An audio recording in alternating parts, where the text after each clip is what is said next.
subscribe to Sales Scholar Studios, and do not forget to click on the bell icon. We always try to do something where there can be more conformity, right? Because deep down in our mind, we have a state of fear, right? And that fear basically comes from survival instincts, right?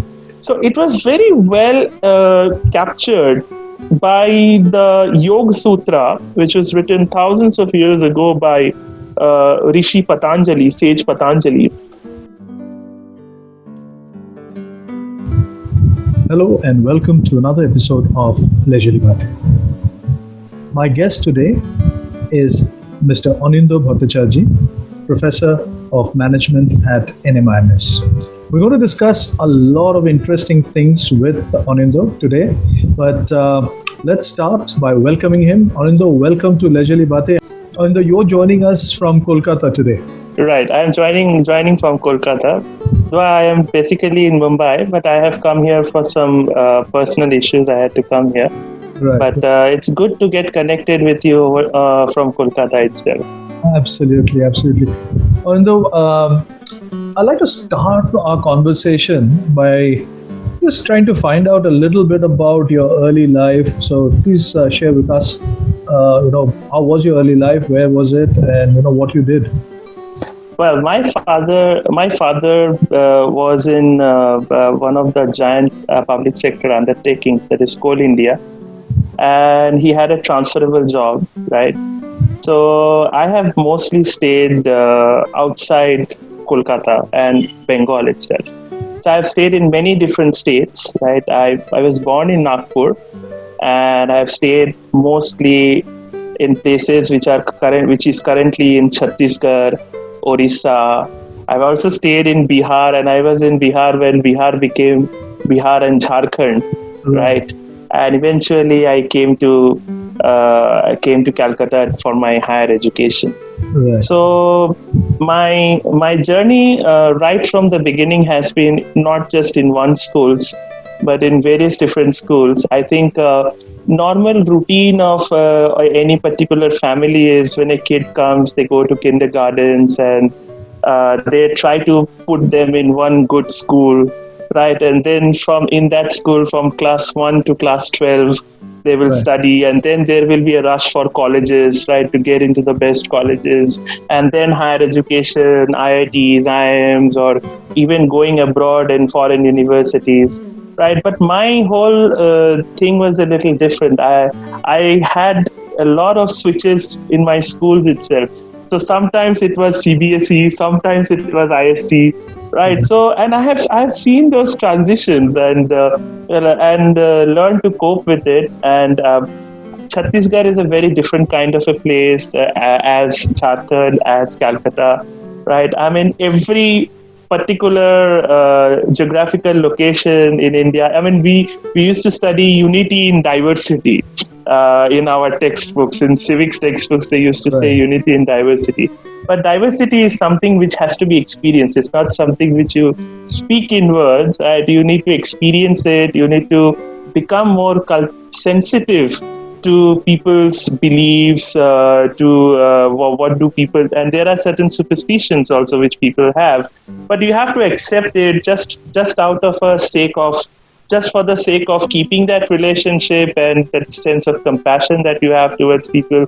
So these are very small attributes which really help a person. So I was very lucky, and of course, my father was in a senior administrative position, so I was constantly seeing him, witnessing him all the time, right? So I would say that I had a very nice childhood, and when I finally came to Calcutta, so there I had my own set of confusions and self-doubts, right? Something which I will talk later on, right? And I was actually questioning that the beliefs and whatever I think is correct and whatever I think is wrong, whatever I have been taught to be right or wrong, whether those paradigms which exist in my mind, whether they are correct or not. So all the time, I was questioning myself, right? And this kind of a questioning and introspection, this, of course, emerged, of course, was flamed by the argumentative culture which is there in Calcutta and in Bengal in general. People discuss and engage in dialogues, right? In while cutting chai or tea in some stall, right? And they are arguing about very serious issues, right? And I was not brought up in that culture, right? So I used to be a silent spectator, and even today, I mean, whenever I see an argument going in front of me, I just like to be an observer, and I just try to observe what is happening, and then so these are that's how life has emerged for me. And of course, there are certain uncertainties which also happened in my life.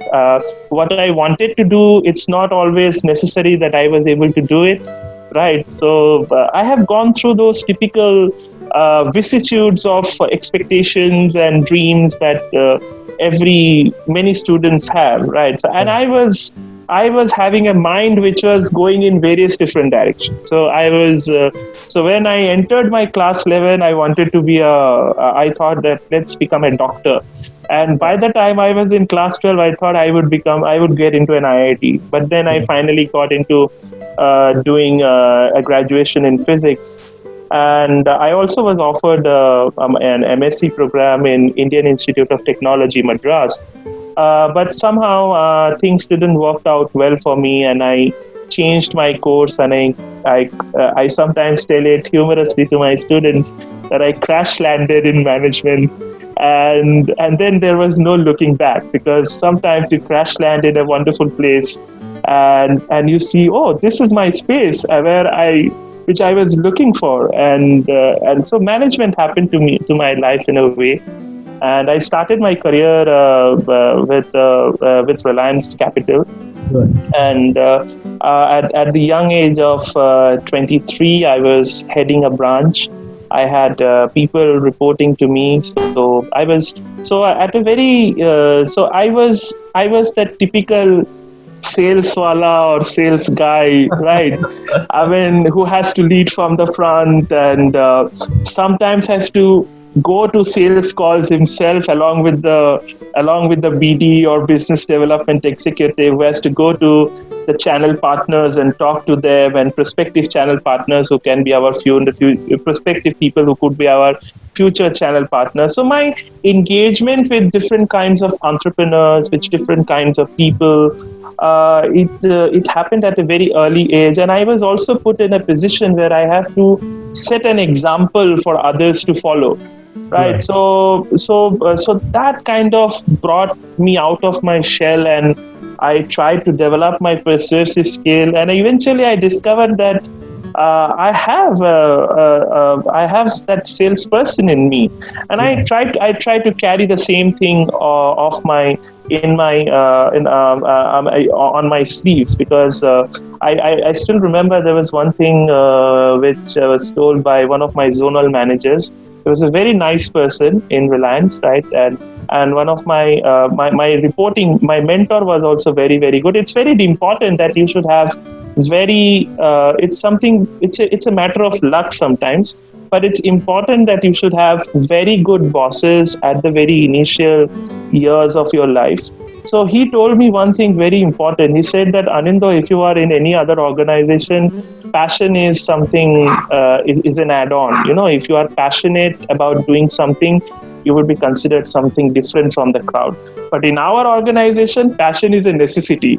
So if you don't have passion, you can't survive, right? Very well said. So passion became something, a kind of a part of my basic nature, and I tried to build that up over the years. So I am the same passionate salesperson, right, who has his shares of good days and bad days and worst days when you listen to wonderful things from your bosses, right, and you have to absorb it, and you have to be conscious, because now I realize mindfulness is something which is very important in sales, which we can talk later on. I mean, how much you absorb it and how much you communicate to your next level, right? I mean, this is very essential. It's something. It's a very important skill which a person should possess, and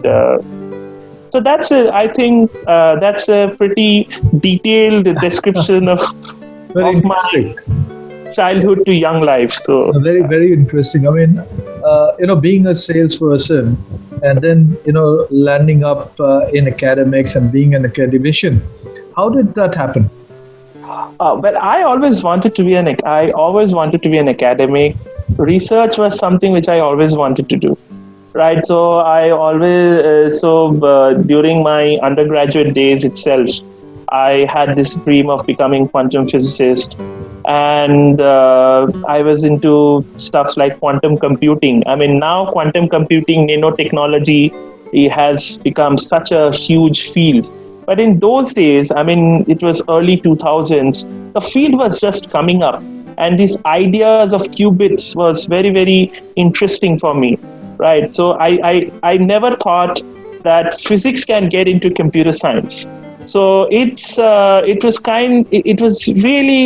was, I mean, maybe there were people who knew it, but for me, it was an important revelation. And I used to take some small, summer assignments with some researchers who were doing research in some important institutions across the world, like Oxford or Berkeley. Right. So I used to go to them, talk to them, try to assist them to do something. So I very much believed in the Guru Shishya parampara. There has to be a mentor and mentee. And I was always looking for some mentor in my field, right? Who would me? So I was getting into these fascinating fields, talking with them, offering them that if I can volunteer, if I can assist you in writing some papers or in carrying out some calculations. So I used to do that a lot, right? It's a different story, of course, that my results in undergraduate were not up to the mark. But still, I always had this, learning hands-on thing in me. So, but of course, then I came to management, which I already explained you. But this researcher was always within me. I always wanted to be a researcher. I always wanted to be a teacher. I always wanted to be someone who would be able to speak with youth and would like to share with them ideas, insights, which might shape their thinking in some way, which might help them in some way. And 10 years down the line, when they are in a very difficult situation and suddenly they solve the problem and they recall this is something which was taught by so-and-so person, said by so-and-so person. Right. You become immortal in a way. I mean, your presence becomes immortal in a way. Right. So this immortality, which is being talked so much about in our Indian tradition, right? The self lives on. So it's the wisdom which kind of lives on. It's the words, sometimes which keeps on resonating in your mind, and they suddenly crop up when you are faced with an uncertain situation and you're trying to find an answer in a state of dilemma. So I think this is the impact which that we as teachers can produce. It's a huge opportunity. It's a huge opportunity, and there are many different things that we can try. So the degree of independence, the amount of creativity that I can unleash in this particular profession, and the level of engagement that I can have with youth, that kind of drove me a lot, and that's why I thought that it's really the profession where I want to be. And so when time was correct, I made that switch from with utmost humility. I made that switch to academics, and then there has been no looking back. I have been very, very satisfied with whatever I have done so far. Well, one thing is very, very good to pick up. I mean, the passion that you spoke about in your early career in sales, in the enterprise section, is still very much inside you, and it's very infectious. I'm sure your students would be enjoying and looking forward to every lecture of yours and every interaction with you. Hopefully, sometimes they also complain me that I give them too many assignments. So, I mean, that is something I also have to take constructive criticisms from them at times. But of course, there's a lot of opportunity to engage with them and to share with them, and it's a wonderful co-creating experience where you don't learn, you don't teach someone, but you also get to learn a lot from them, also from their creativity also. Absolutely.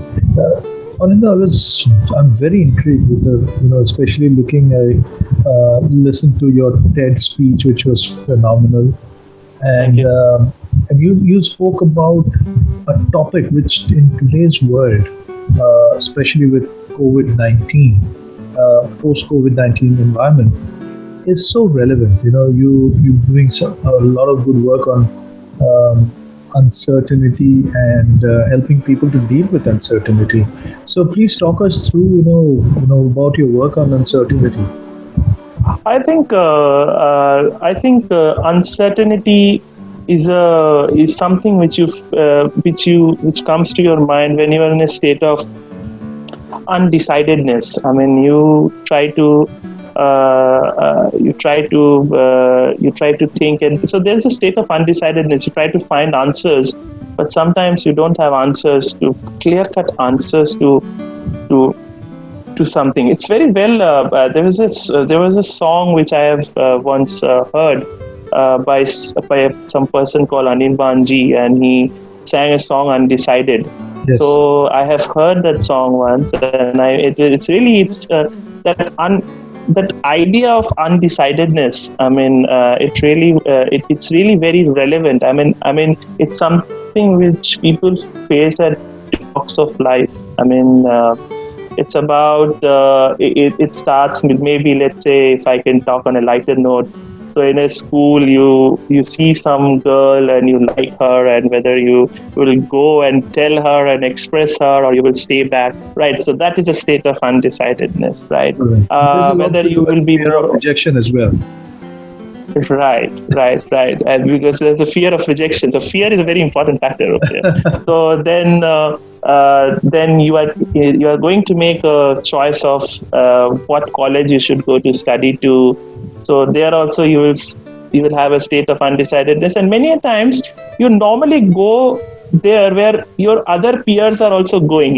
Sometimes there are people who tend to select institutions on the basis of कि चलो वहाँ पे वो भी जा रहा है, I also go there, right? So if there are institutions which are more or less comparable, so people tend to go to a place where जहाँ पे everyone goes, let's go there, right? So this is the kind of psyche sometimes which plays in people, because they want to confirm their own decisions in a certain way by looking at others' behavior.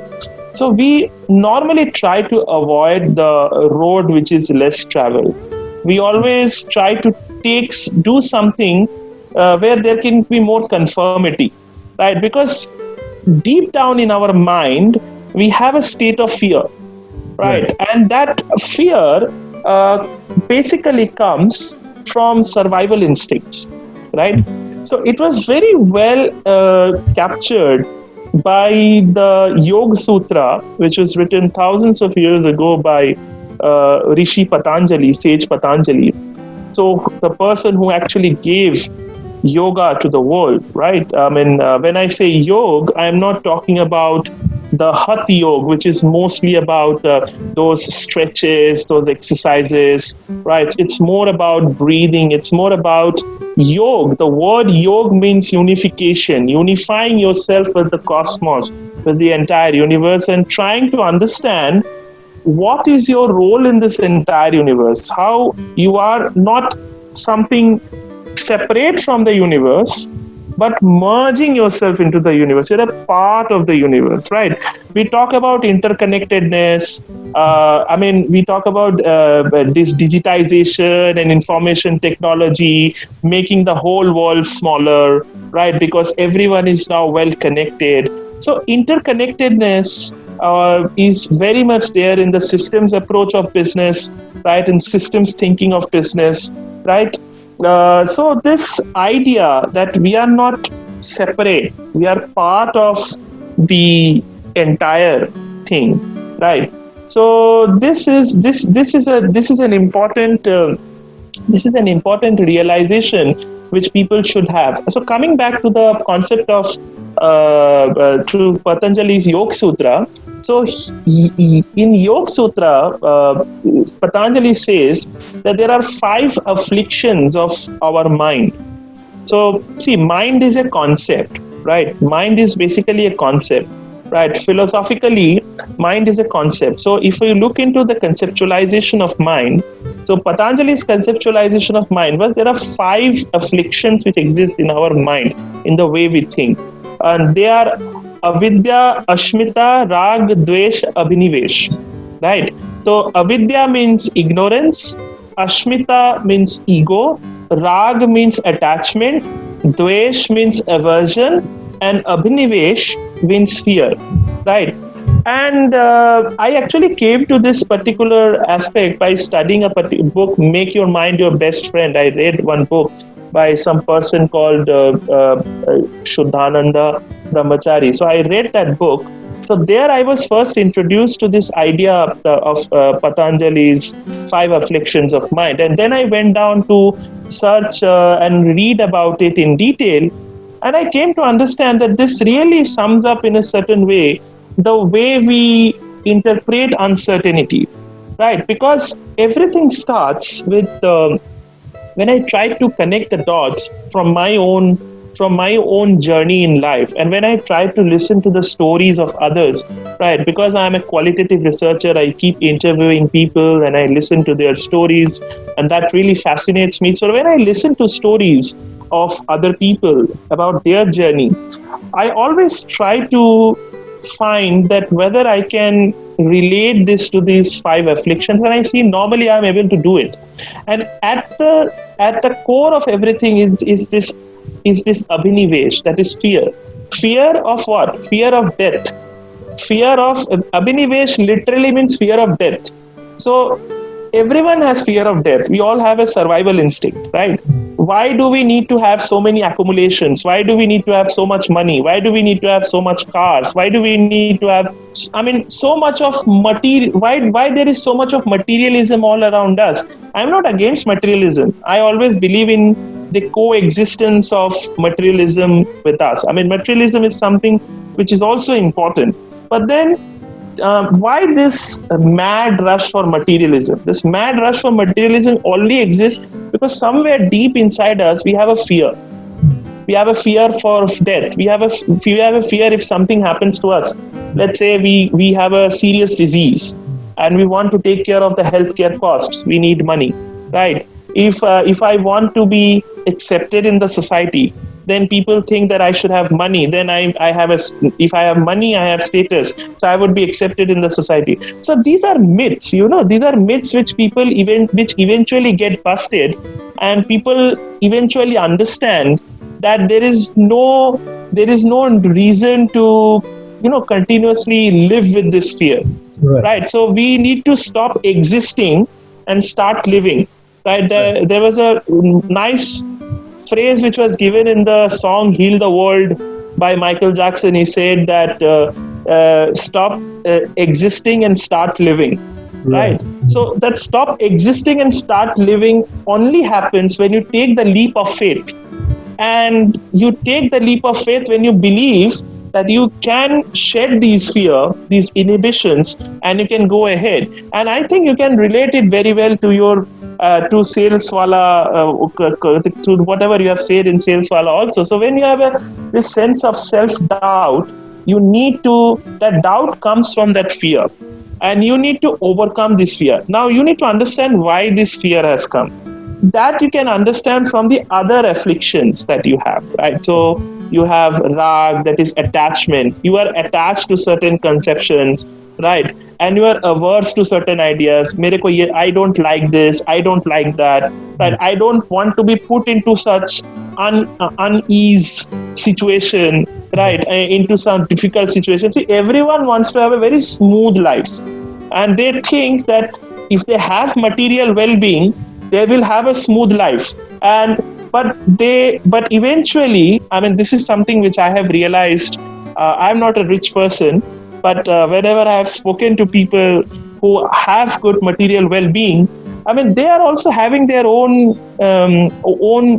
kinds of uncertainties, their own kinds of dissatisfactions, their own kinds of dilemma in life. So this sense of uncertainty, dilemma, all of this never goes away with material well-being. What really matters is to take that leap of faith, is to learn the art of, you might have heard the word learning the art of letting go. But what is that letting go? Right? Buddha talked about impermanence, but what is that impermanence? So it is this kind that something is right, something is wrong. This is the way, this is not the way, right? So this kind of ends our quest of life and makes life very mundane, very less adventurous, very routine, right? And it is this routine, this lack of adventure, this lack of everything happening in a smooth way. If that happens, people will never realize that what are those afflictions which are existing inside of them. So uncertainty, that is why I said even in my TED talk that uncertainty is not bad, confusion is not bad, because it makes us realize the limitations of the over information that exists. Now everyone thinks I can go to Google and I can find out, right? I can go there and I can find the information there. With this revolution of internet and mobile phones, we have information becoming ubiquitous and it's everywhere. However, just by having that information, has that taken away the uncertainty from us? Has that taken away the sense of dissatisfaction from us? Has it given us a sense of happiness, or it has actually made us more enmeshed and attached and made us more dependent in certain things which we were not dependent on in our past, right? So a question arises, what shall we do? Shall we restore back the past, or shall we not move ahead? No, we have to move ahead. But then if we want to put everything in context, in a context which is independent of time, then which is my belief, then we have to understand these 5 afflictions. And when we understand these 5 afflictions, then there are, of course, certain ways through which we can work out towards overcoming these 5 afflictions. Patanjali gave his own way of transcending these 5 afflictions. Every tradition, Western tradition or Eastern tradition, every tradition, they have sent various different philosophers, saints, they have taught so many things.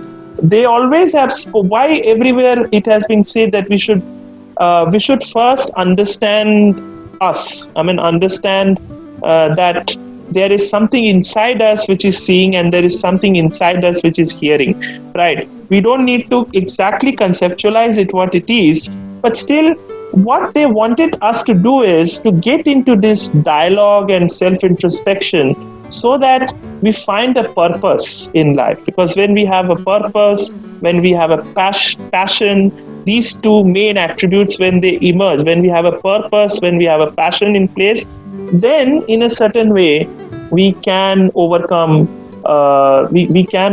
these afflictions, maybe, and we can cope up with these afflictions, and uncertainty will become more and more inclusive. And it is important to make uncertainty inclusive, because only then we will have sustainability, we will have compassion, we will have people helping others, because people will not think that person is in problem, so let's not go to that person. Let's shy away from that person.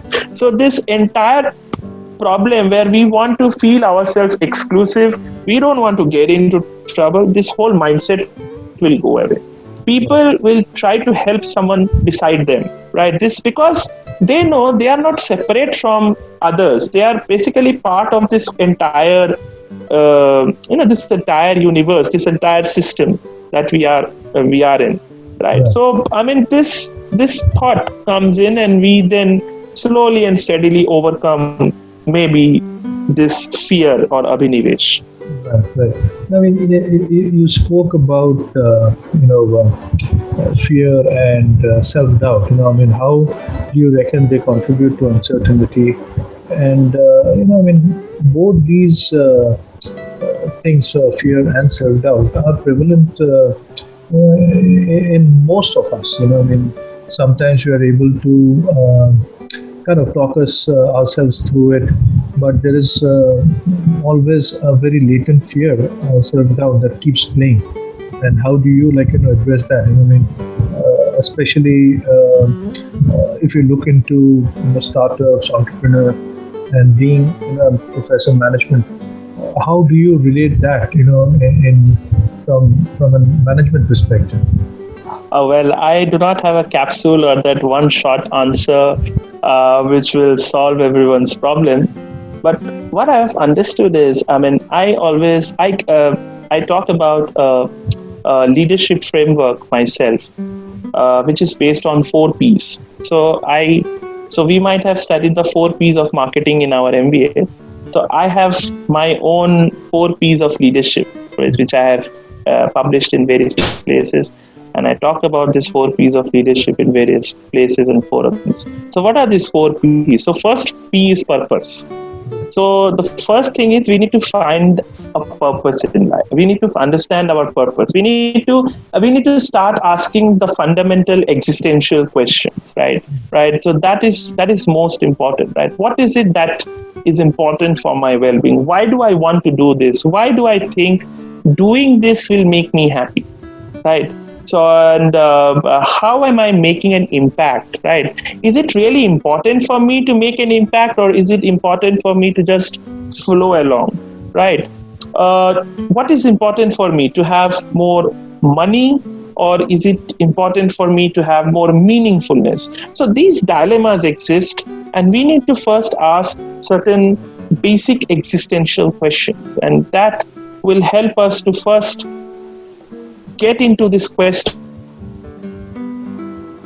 of purpose. What is our purpose in life? What is the purpose in what we do? Even when we are creating a business entity, we always talk about vision and mission. But I think more than vision and mission, what is important is to have that purpose. Everyone should be driven by a common purpose, right? So purpose is very important. A lot of research has happened, but still I am yet to find one which really talks about the anatomy of this purpose and what is it that constitutes purpose, how we can create and construct a good purpose, right? Not much has happened in this direction yet. Right. But if you talk to any entrepreneurs who are successful, any business person who are successful, any sports person who is successful, anyone who has faced uncertainty and has transcended it, all of them understand the purpose very, very well. Second is passion. Passion is what is it that really drives you towards that purpose, right? Why that purpose is important to you. That purpose is important to you for some reason. How you can ignite and keep that reason alive so that you are passionate towards that purpose, right? Sometimes you might need to recalibrate the purpose also, right? Because passion could be harmonious, it could be destructive also, right? Because again, and if we really need to have a sense of passion which is good for others, we need to get everyone into a sense of common purpose. Make everyone believe that the purpose that I am communicating, that's important. And that can only happen if you have passion. And that passion, as you said, is infectious. I mean, you have conviction in what you say.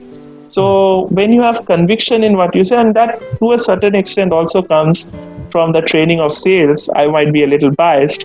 So when people have that from inside there, that typical Bechu Baba or sales guy or sales wala, then they have that sense of passion, that getting it done.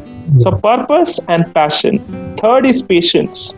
Whenever you have purpose and you have a passion to achieve that purpose, invariably you will face challenges, hurdles, uncertainties, dilemma, people not accepting whatever you are saying, right? These things you will face. And what happens? It only increases your stress, or you believe, or you say it's my way or the highway, right? So you get into these kinds of mindset because you are not inclusive at the end of the day. At the end of the day, your purpose and passion is there because you want to differentiate yourself from others, because you want to be an exclusive entity. So I am not against exclusiveness, but to a certain extent, I feel that too much mad rush for this exclusivity and standing out for the crowd, right? This sometimes makes us a little more intolerant, right? We are not willing to listen to others, or even we listen to others, we try to manipulate people, right? And we engage with those people who are actually buying in what we are saying, and we try to avoid those people who are against us in a certain way, right? So we are not willing to listen to criticisms, right? We are going to say that you are inexperienced. How many years of experience do you have? We are here in this field for the last 15 years. We have seen everything. What we say is the right one, right? And that's why I said wisdom can come from anywhere. But we have because we want to feel exclusive, because we want our purpose and passion to always survive, we might get into a pursuit of exclusivity, which could be destructive. Right. We need to create more voice inside the organization, right? We are not here to silence people inside the organization. We need to give more voice to people inside the organization so that they can also speak out. They can also, because that also helps me in understanding that, okay, this particular employee, this young employee is definitely very enthusiastic, saying something which sounds very interesting, but I don't think so we should discard it. We should also take his point and try to see if there is something good in it, how that can be also made a part of the grand design that we have.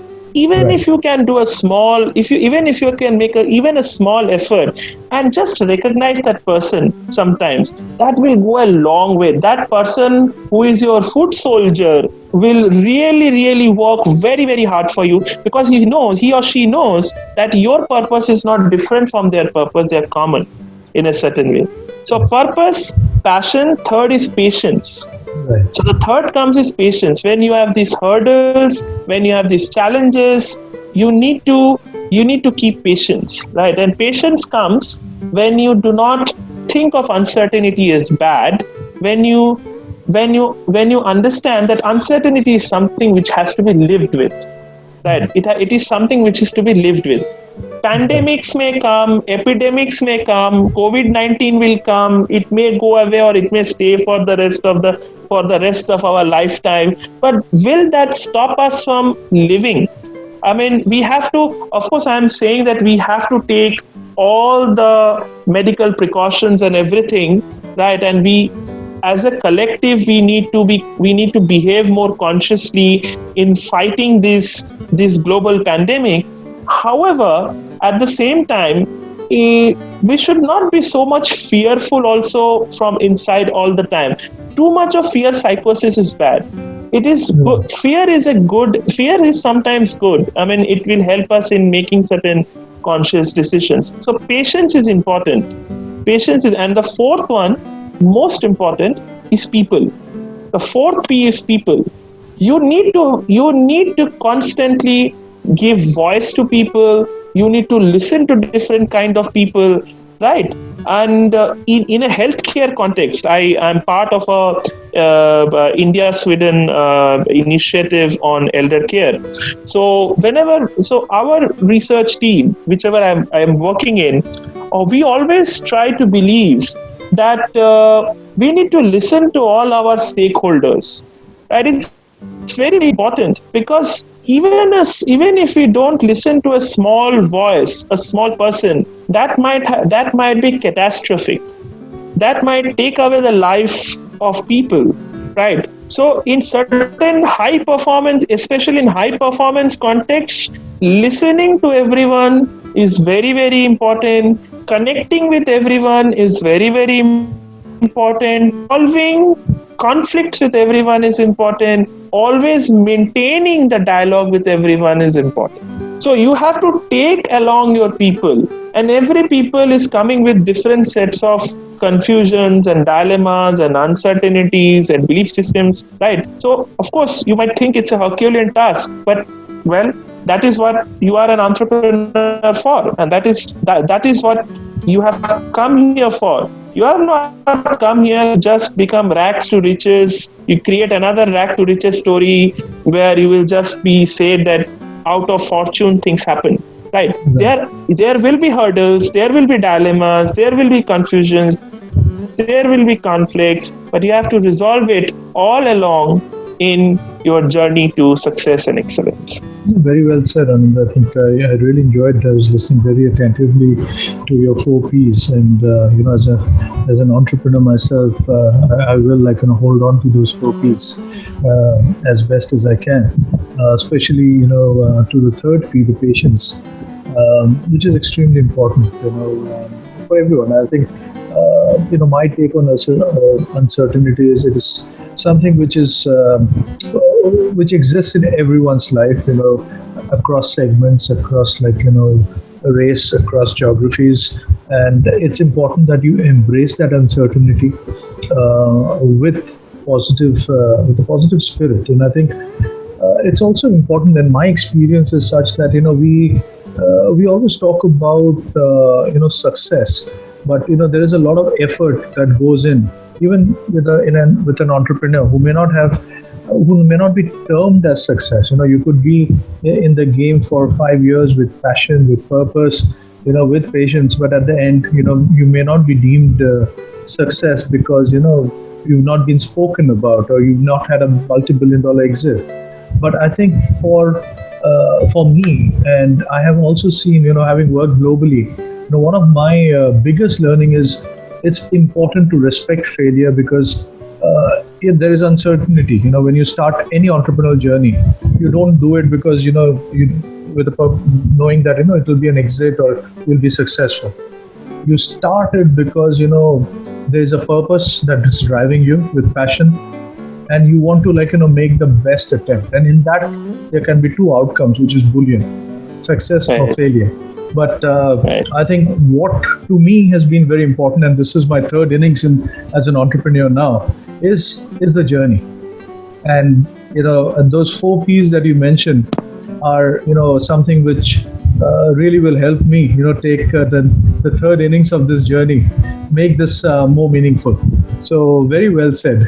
And perhaps there's a fifth P which you will also add from your storytelling and Saleswala book, which I recently was reading, and it's so wonderful.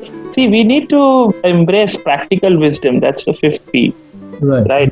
So actually right now I'm working on my fifth P. So 4 Ps have happened. Now I'm working on my fifth P, that is practical wisdom. Right. So I think if you want to understand practical wisdom, we need to listen to everyone's story.